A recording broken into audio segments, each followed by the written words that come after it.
Welcome to Clarion Connection. I'm Ron Wilshire, and my guest today is Karen Whitney, president of Clarion University, and Karen is entering her 6th year as president of Clarion University. Did it go fast? Oh my gosh.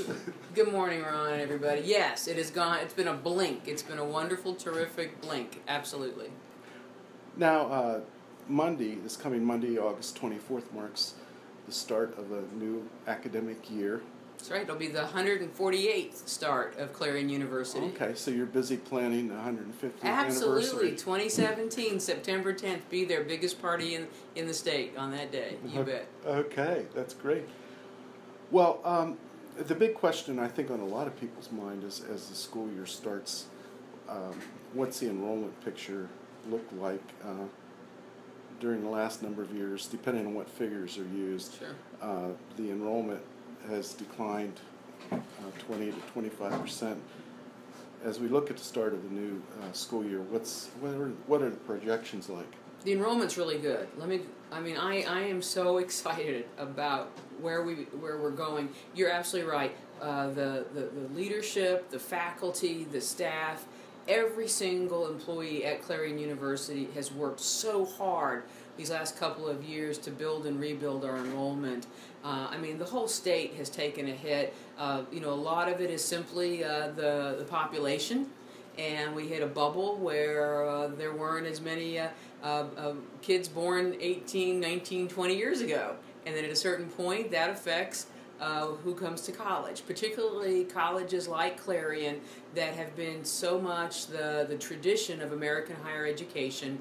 You graduate from high school and you go to Clarion, and that's been our vast majority student has been that. And so when your high school numbers drop off the way they did, it's not surprising that it's going to affect the university. But let me tell you, the very first thing, the most exciting thing I want to say today, because I want everyone to know it, for the first time in many, many years, our enrollment in ed majors are up. I could not be more excited. Our School of Education, you and I were just talking earlier that you have a Clarion Ed alum in your family, and you've got, and they're getting jobs in May when ed majors graduated more than ever before. They had jobs at graduation. And so ed is up, nursing and health professions are up, accounting is up. So I'm very excited about these indicators of a turnaround. It's kind of like when the stock market turns around. You always have leading indicators, and these are our leading indicators. Well, the education thing is kind of interesting because I think a number of years ago when you announced the workforce plan, that at least I thought it was unfortunate that the way it was stated that the College of Education was being dissolved. Well, yeah, I think it's been a fascinating thing on when as a university leadership we try to put out a very thoughtful, honest, difficult way forward to solve difficult problems, that there are a couple of things that got picked up that were wrong, absolutely wrong, and that have persisted. But that's okay. I look at it as an opportunity to talk and to educate. We have a great School of Education. We have a director of our School of Education, Dr. Alan Arroyo, who is here. In fact, I think the faculty are meeting later this week to plan and develop. We are offering, we've got ups in our academic programs and enrollment. We're looking at new academic credentials in education to meet the future needs of the state and region. So, our School of Ed, our education programs are alive and well. And in fact, one of the things we started offering last year that we're going to continue to offer are scholarships to come to Clarion to be a teacher, to learn to be a teacher. So we were up in the ante. We weren't just saying education matters. We're putting money behind that to recruit really bright, talented, prospective college students who want to be future teachers. And we're going to continue to do that. I noticed the other day there was a news release about merit scholarships that were being offered at Clarion. That's right. And those apply to any major? Yes. One of the things that we're positioning ourselves for is the next 150 years. And for us, it's about quality students, relevant credentials, meeting the local, regional, and national needs. We're helping students help them define their dreams and prepare for them. Where does that money come from? It's a variety of sources. We have one of the best, I think, college university foundations in the country, and one of their highest priorities is working throughout the region with donors and friends of the university and the alumni to fund scholarships. So that's a major, generator of scholarship dollars. They award probably almost 900 scholarships a year alone. And in fact, to the Clarion University's foundation's credit, they're partnering with the university, and we've launched this summer an Office of Scholarships with a director, Dave McFarland, who is the director of scholarships, because we want to work with every student who wants to work with us to be able to figure out how they're going to fund their coming to Clarion and looking at grants and scholarships before loans and debt. And we have an office dedicated to that, along with our whole financial service approach, to make college as affordable as possible. Well, the affordability is an issue. A lot of times, though, people talk about tuition levels and things, but a lot of the real expensive stuff in colleges are the extra things, like housing and other fees. Sure. I mean, it's a full experience when you're particularly if you're traveling and you're coming to a place. Sure, you've got where are you going to stay, and your food and clothing and books and supplies and learning materials and tuition and fees.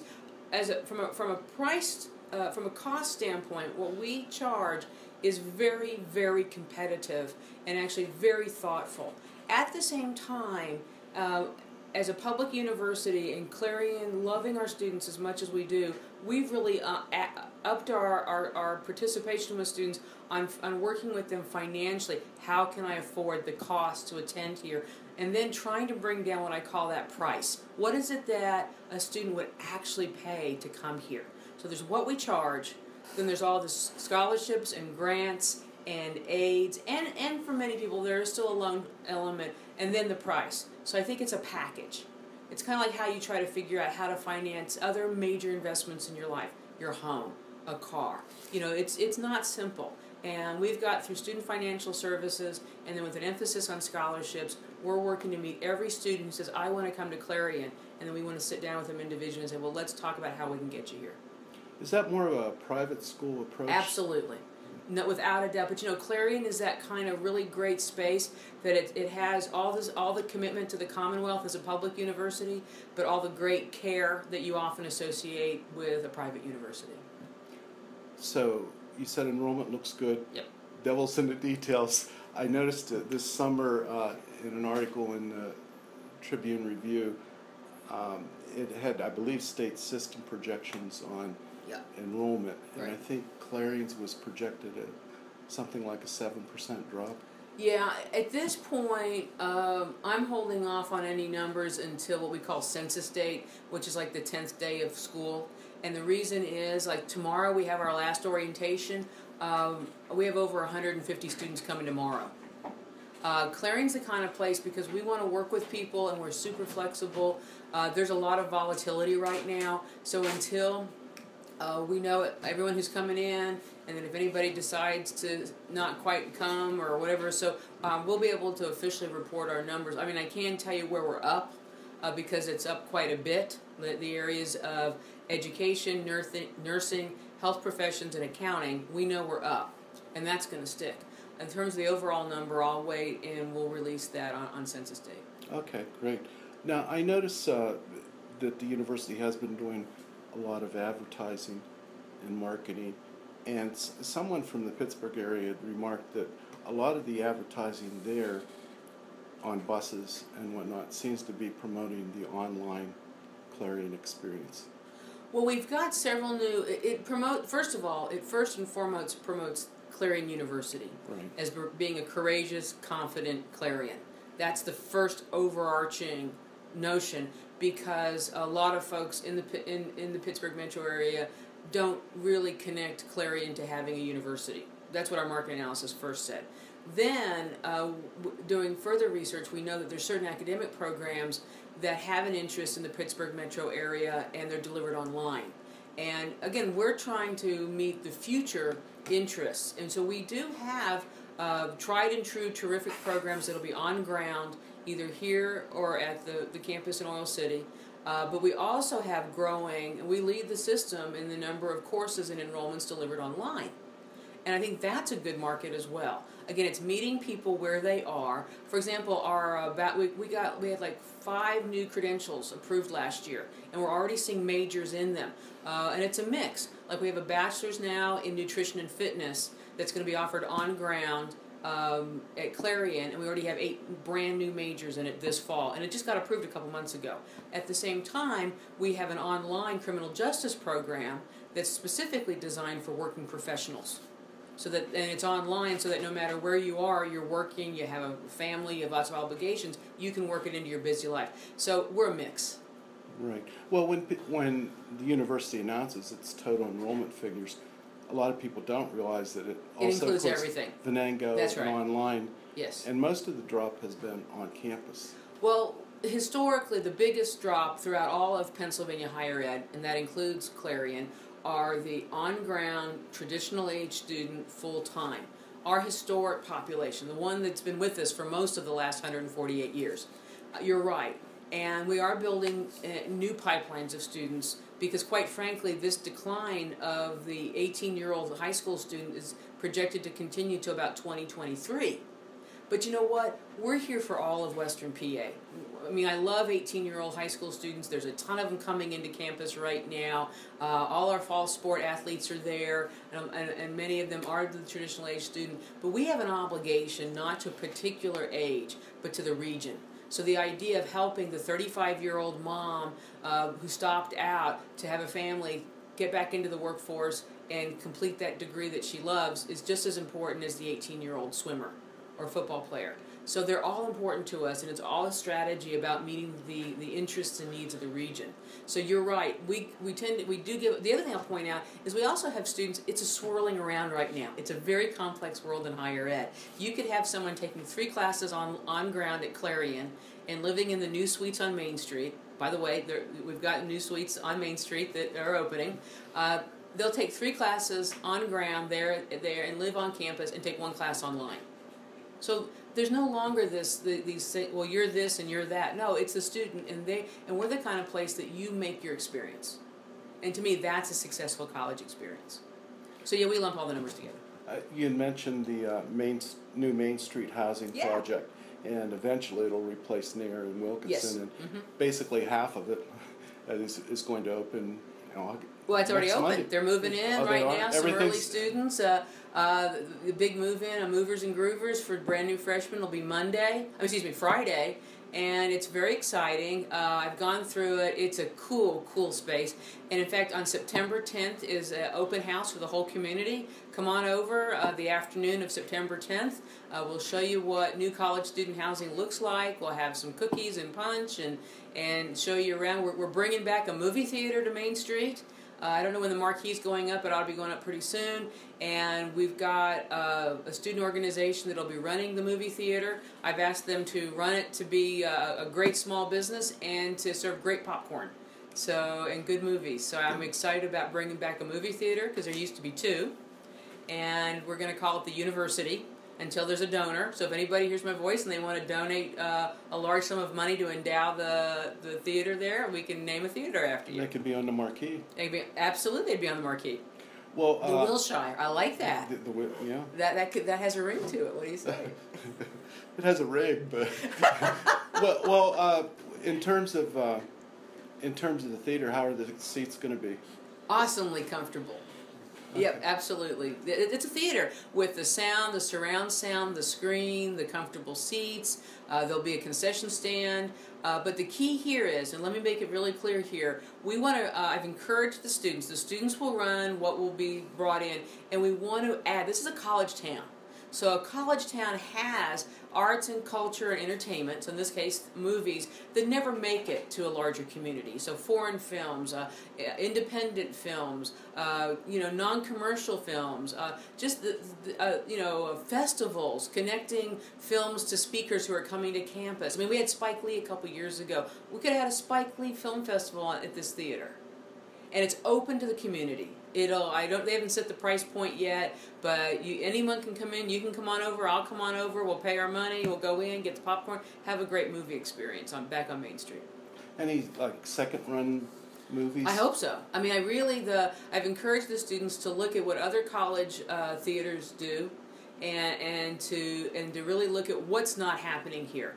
I mean, I like the mall, the theater in the mall. I go to I love movies. I go to there, but we shouldn't compete with it. We ought to offer and open up. There's so many films and so many genres that would never make it to the Clarion community, and this is our opportunity. Where are people going to park there? Well, there's parking behind the building off of Main Street, and it's designed for guest parking.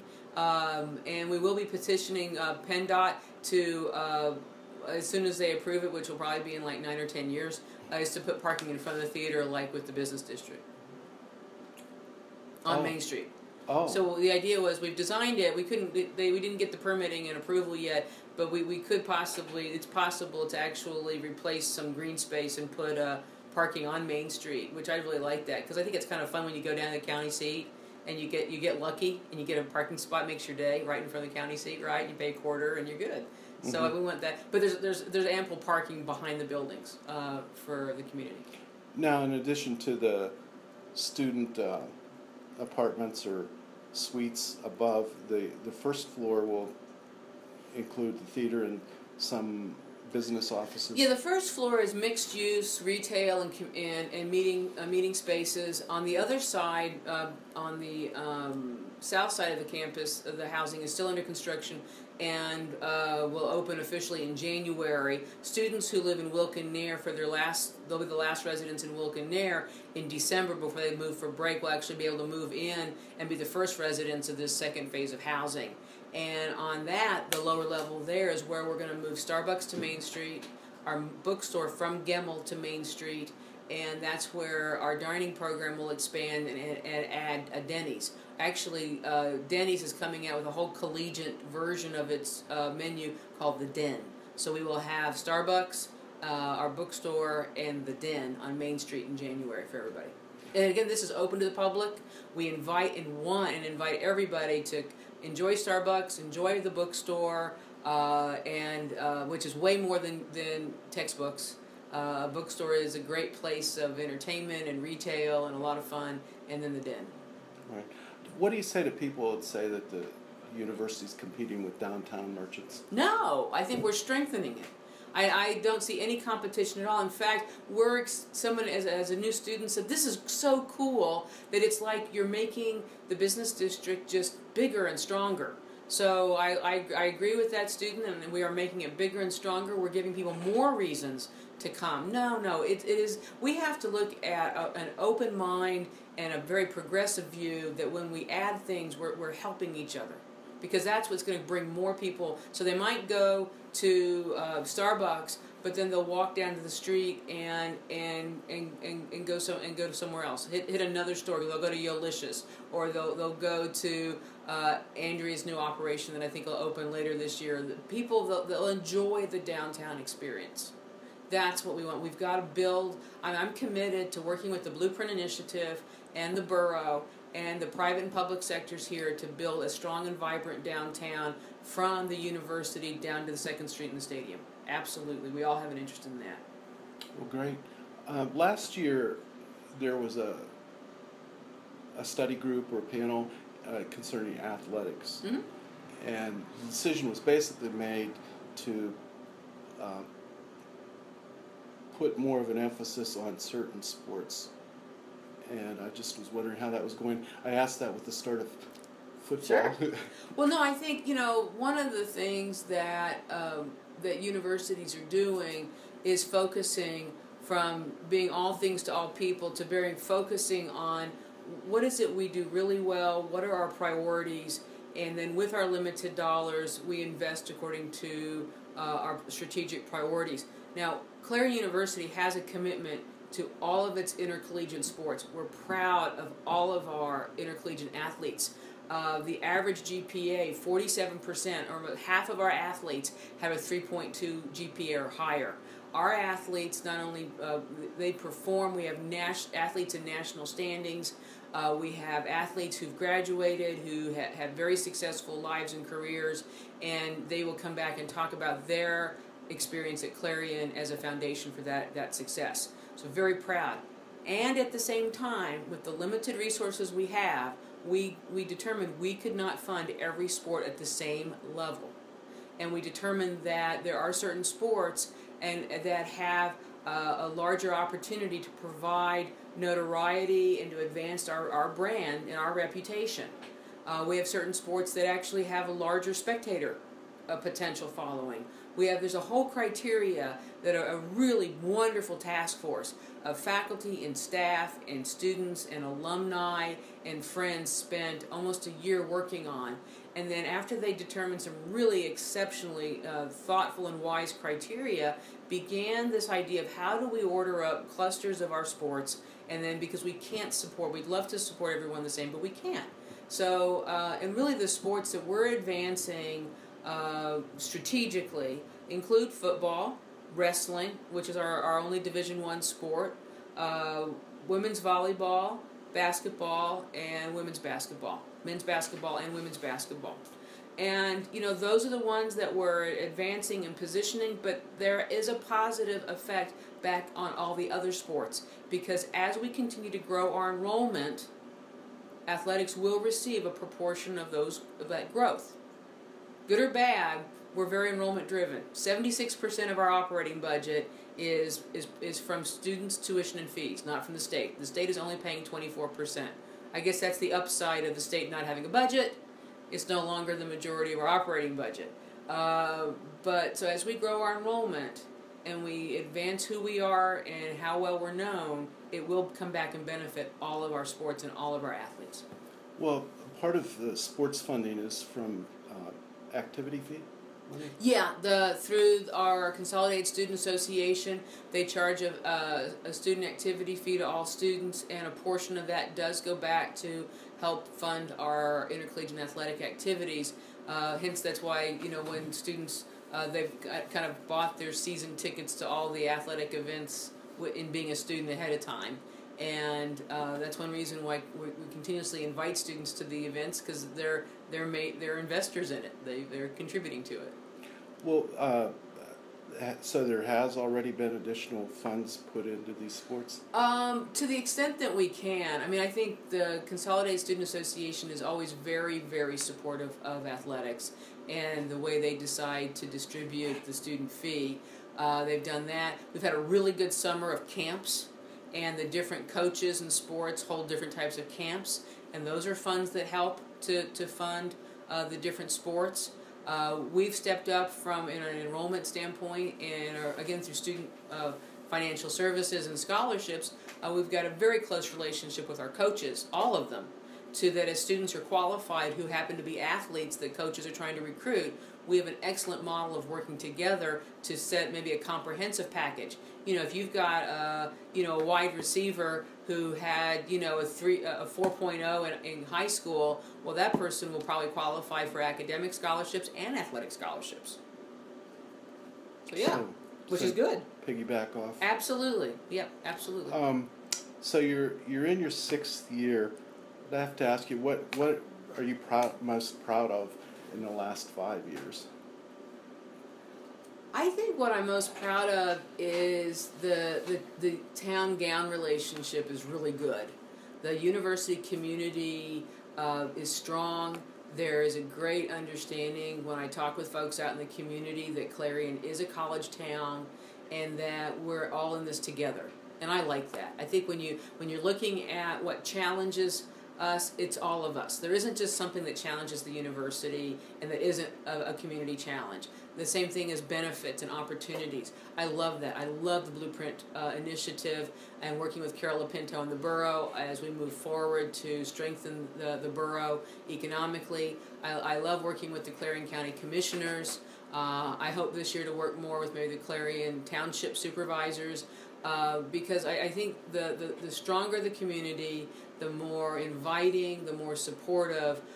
Actually, that makes my job easier of recruiting new students and families to Clarion. Right.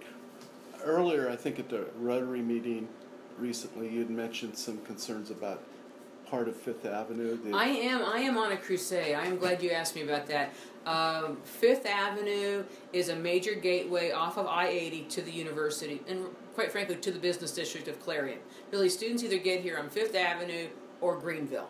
And so my call is everyone who owns property on Fifth Avenue or Greenville, if you go outside today and you got trash out there, could you pick it up?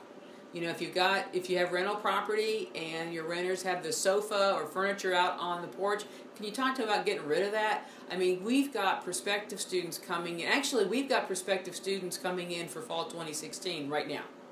So we've got students coming in who are going to start class on Monday. We've got prospective students already coming in for 2016. We need to look good. We need good curb appeal. We need, when you get off of 80, and actually why wouldn't we all want it ourselves? But I'm going to put in the perspective of I'm here to grow and regrow our enrollment, and I need your help. We need to have Fifth Avenue in Greenville look its best. We need curb appeal. Right. And that, unfortunately, that even extends into the borough now. It isn't just the township. I think it could. Yeah, I think it's responsibility. Someone's asked, well, can you go to so-and-so governmental entity and make them do it? I don't want to do that. That's not who I am. I want to just call it out and say, we all need to take some responsibility here. So if you own property, whether you live there or you rent it or you own a business, take a look at it. If the facade needs to get painted, paint it. It shouldn't have to. Clarion's not the kind of place that has a heavy-handed government that tells people what to do. No, there's a pride here. And all I'm saying is I'm giving you everybody one more reason to be proud, and that's because I really believe great college curb appeal will help our enrollment. Okay, so you're in your 6th year. Yeah. As you look back, is there anything you'd like to do differently? Saying, what was I thinking? Well, golly, you know, I'm always looking forward on stuff, and I'm always looking at what to improve on. And that's how I look at things, always moving forward, keeping an eye to the future. What would I improve on? You know, I as much as I'm out, I think I need to always be out even more. So I average about 500 attending or hosting or convening about 500 events or programs a year. So I have a pretty busy agenda. But, you know, I always feel like, I need to go to one more meeting or talk to one more person. So I think I'm always looking at, so if anyone's hearing my voice and you like, hey, she hasn't come to talk to me and she should, hey, my email is president@clarion.edu. So email me or call me because I'd love to talk to you about the university and how we can work together. Great. Any plans for the future? Well, at Tippin, I mean, talk about a refurb there. I mean, in terms of, it's a jewel for the region with all the high school invitationals that we do and the whole opportunity to be, again, an arts, culture, and entertainment venue. That's the next big project. Well, Becht Hall is opening right now. So any of you all who lived in Becht Hall as alums, it's not your grandmother's Becht Hall anymore. It's now a really beautiful student services center to help students get in and get out and be successful. That's opening this week, new housing. So I'd say on the horizon would be a brand new Tippin, including a new Natatorium and a separate recreation pool, which will have memberships available to the community when we open. You know, actually, if they lived in Becht Hall, they probably are the grandmothers. Probably. Absolutely. So how it changes. So on Tippin and that's a state building project. Department Yes, it is. of General Services, it DGS. Is. Yes. How is that going along? Pretty smoothly? Well, I will be very candid with you. I'm frustrated with DGS. Unfortunately, when I got here, people were telling me, oh, this department has a reputation of not being easy to work with. And, you know, I went in with an open hand and an optimistic view, and they have cost us time and money. We continue to work with them. We must work with them because we're a public university. At this point, we have no choice. But they have cost us time and money. I call that out, and I continue to ask them to work with us in ways that we can continue. The project will continue. We had hoped that it would open in 2017. It will not open in 2017. We're now looking at a 2018 date. And it is, I will be very honest, it is because of working through their bureaucracy and their control. And that's a very unfortunate thing, but that's the truth. But we're committed to it. It's a solid project. We're due in terms of a whole refurb on Tippin, and introducing a proper competitive pool and a rec pool. Those are occurring. It's just they put about 10 more hurdles in front of us. Right. Are the pools going to be the first target because I understand it's like 5. It's 6 stages because we've got to continue our intercollegiate athletic activities, and it's kind of like when you own a house and you do a complete refurb and you live there too. So yeah, you got to kind of dance around it, and so we'll be doing that. So when you come visit at a certain point, you will be seeing construction. And if you do a complete refurb, even in your house, you always get surprises. Yes, so it's very much like that. It's just there's more zeros behind the cost. So. Well, Karen, thanks for joining us on Clarion Connection today and sharing so much. And go Eagles! And our first home game is September 10th. Come, because we've got new band uniforms and we've got a great team and a great freshman class of athletes, and everyone needs to come see them. Now, do you still say Eagletastic? Every time I get a chance, Ron. Eagletastic. Have an Eagletastic year!